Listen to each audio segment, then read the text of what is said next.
Hello, welcome back.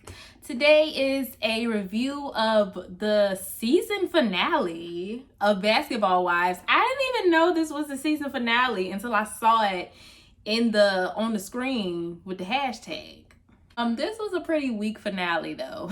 So this probably isn't going to be a long video. There wasn't too much going on in this episode. Again, this was a very weak finale. Okay, so we pick back up with the fight. And of course they leave the restaurant and everyone follows Brooke, and then Jackie's by herself. I think she went back to her room and she FaceTimed Malaysia and was telling her everything that happened. Jackie was telling bits and pieces of the story. Y'all know how people do when they relaying a message to somebody about something that happened. They don't never tell the full story, okay? They only gonna tell the parts that victimize them. So when she was talking to Malaysia, she just made it seem like Brooke just called her the B word out of nowhere.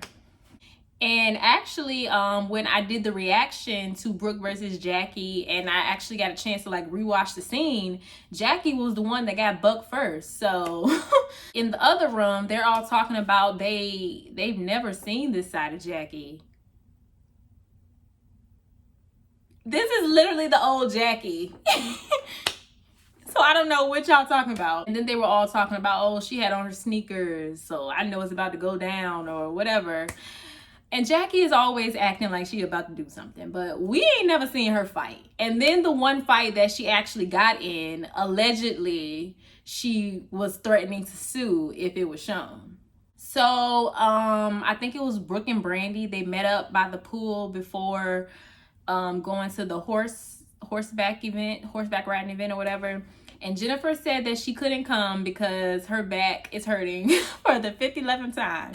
And I low-key feel like she stayed back because she knew that Jelani was coming. I know they made it seem like he surprised her, but when they showed like flashback scenes of them talking on the phone, she pretty much invited him there and he pretty much said he was coming. So I think Jennifer stayed back because she knew he was showing up. And then when he got there, she suddenly was able to go out again. They went wine tasting and they pretty much made it official. You know, he asked her to be his girlfriend and Jennifer said yeah. So Jennifer got her a little man now. I wonder if they're still together though. I tried to search it on her Instagram page. I tried to see if like, he probably don't have an Instagram. I tried to see if she followed someone named Jelani. I tried to see if she had pictures of them on her page. And none of that is there, but she's probably really private about it. She's a Virgo and we are very private people. Like we don't post stuff like that. We don't like people in our business. So Malaysia deciding to put her ex-husband on child support. Why don't men feel like they need to pay child support? Let's talk about this. Since there's not much to talk about in this episode, let's talk about this. Now, this is completely unrelated. It could be or it couldn't be. I don't know their situation. I know in some situations where men don't want to pay child support and they're pretty much weekend dads. Like they come and get their kids on the weekend and do a couple of activities with them and send them back. They feel like they don't need to pay child support because they spend time with their children.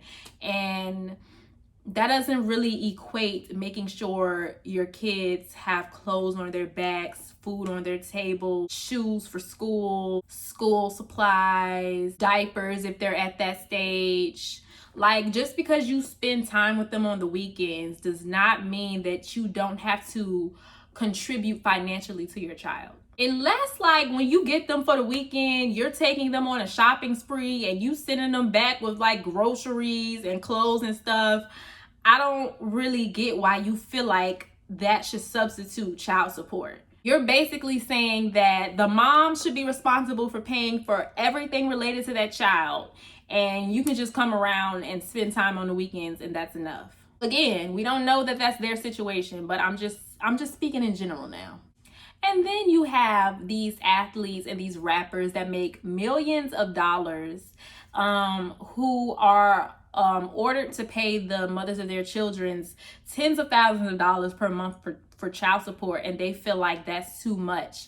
Now, what I will say is, yes, that is a lot of money for a child. Yeah, you definitely don't need $10,000 a month for child support. However, if you are making millions, that should not be a big deal at all. If you walking around here with designer and chains and luxury and BMWs, Bentleys, and Porsches. Why wouldn't you want your child to have that same type of life? Well, I understand that some of these moms are gold diggers and out to get you and out for your pockets, but that's somewhat your fault because you slept with them and created a baby.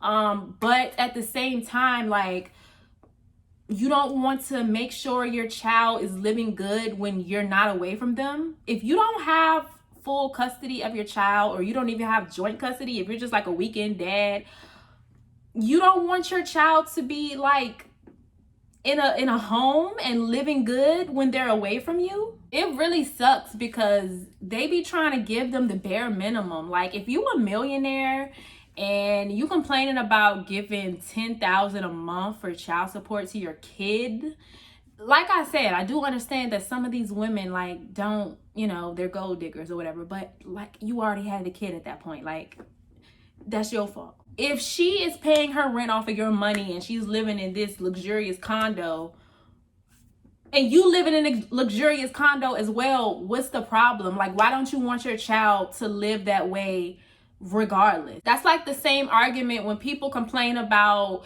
how parents be walking around in designer but their kids have Skechers. It's the same thing. But yeah, that's just my little 2 cents. So Jackie decides to plan an all-white casino event in remembrance of Brandy's father. I think that was very nice. That was very thoughtful. They gave her a real nice gift. It was a customized deck of cards, and I believe that was a picture of her dad on it. And also Malaysia FaceTimed her and said some really nice words. So that was good for Brandy. I thought that was really thoughtful.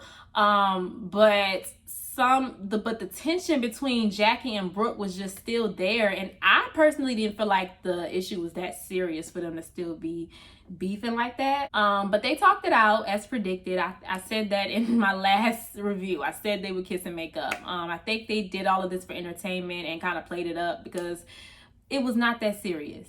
Everything ends on a good note, of course, and then something weird happens. So I thought this was the season finale. But then they show a preview of more episodes and they say more to come when we return. What is that supposed to mean? Because I thought this was the finale. Was this a mid-season finale or was this the season finale? Like, what? That really confused me. So yeah, I guess this is the end of the reviews for now. I don't know when they coming back. I don't know if it's gonna be a whole new season. I think we're still in this season, but why did they call that the season finale? I don't know. But yeah, let me know what you guys thought about this episode. It was very boring to me. This was a horrible season finale. But leave your comments down below. Make sure you like and subscribe, and I will see you guys in my next video. Bye.